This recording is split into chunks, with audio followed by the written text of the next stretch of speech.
Rajesh, give us more as sophisticated ammunition. Israeli Defense Forces have now added them to their artillery, which now means that Hamas can no longer sustain. And how long, in fact, you must tell us, how long can Hamas sustain this onslaught from the Israeli Defense Forces?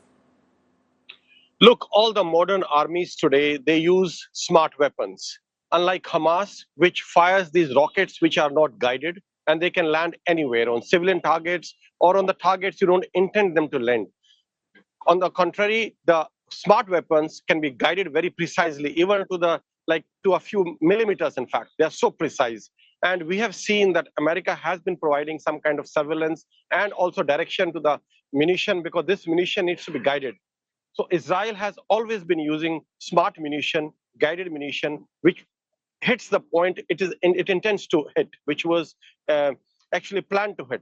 Whereas ammunition which is not smart is just an area weapon. It can fall anywhere and can cause damage anywhere. So Israel has always been using smart munition, and they have been hitting pinpoint targets. And I think this will going to continue. As far as how long Hamas will last, see, Hamas is well fortified in Gaza Strip.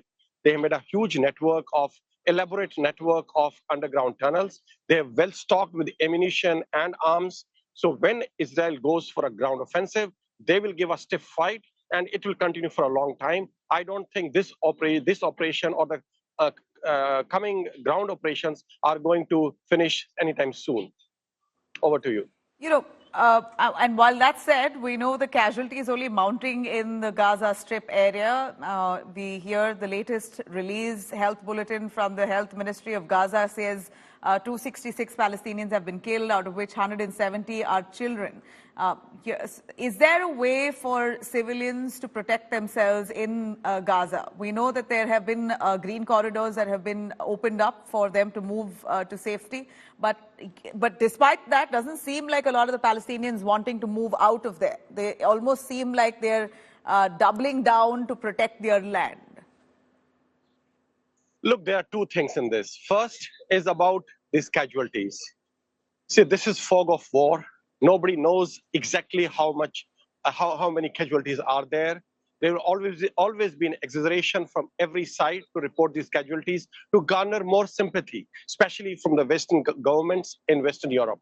So we have to take all the information coming from Hamas, particularly with a pinch of salt, and should not rely totally on the figures provided by them.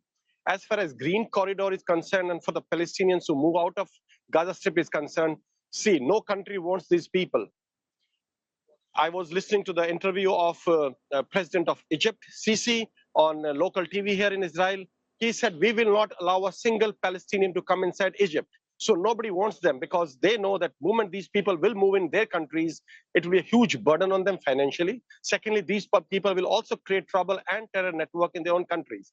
So nobody wants them actually, and they have nowhere to move except for areas which have been designated by the IDF where they should go for the safety of civilians. Also, let me at the same time emphasize on this, that Hamas has always been using civilian areas to house their equipment, to house their troops and their rocket launchers from which they launch attack on Israel.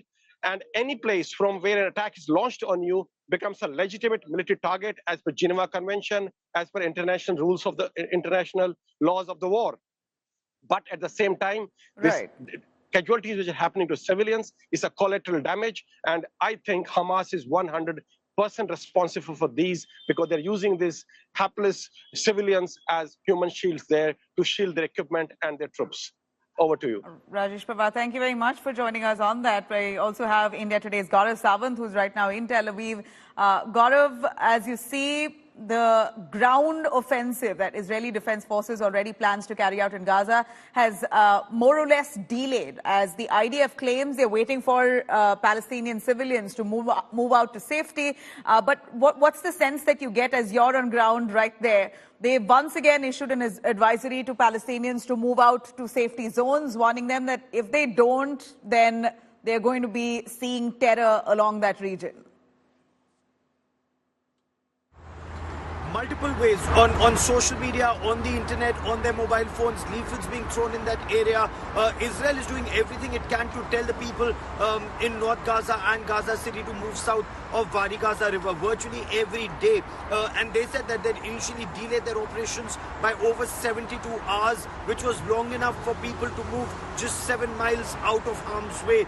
People who choose not to do so or are incapable of doing so, at least the Israeli army spokespersons I have spoken to, they insist that they are still trying to make sure that civilians are not directly in the line of fire. However, the onus is on Hamas, according to them, because Hamas hides behind civilians and Hamas uses civilians as shields to target Israel. But this time they will decimate Hamas. No two ways about it. Yesterday I was speaking to one of the Israeli army spokespersons, and on camera, on record, he said it's a two-pronged strategy. First, eliminate Hamas at the Gaza Strip. It may take a month, it may take 2 months, they may have to go in deeper and stay there, but that's step one. Step two is to neutralize Hamas leadership world over, whether they're hiding in Qatar, whether they're hiding in Lebanon or in Turkey or in Iran.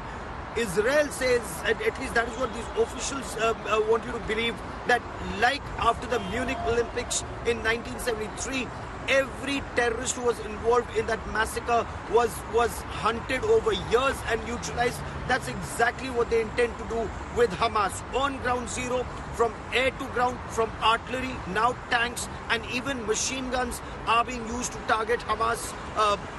Either it's their tunnel network or it's the buildings from where rocket fire is taking place behind those buildings, and they're ensuring no fuel reaches Gaza Strip, because Israel's apprehension is fuel that is sent out for civilians actually fuels the war against Israel. So food, water, medicines, 20 trucks day before yesterday, 14 trucks this morning, but no more relief, and that is putting Gaza at a grave risk where humanitarian crisis actually escalates. But Israel says the onus is on Hamas and not Israel. Let Hamas release hostages if they want food, water and fuel. All right. Thank you very much, Gaurav, for joining us on that.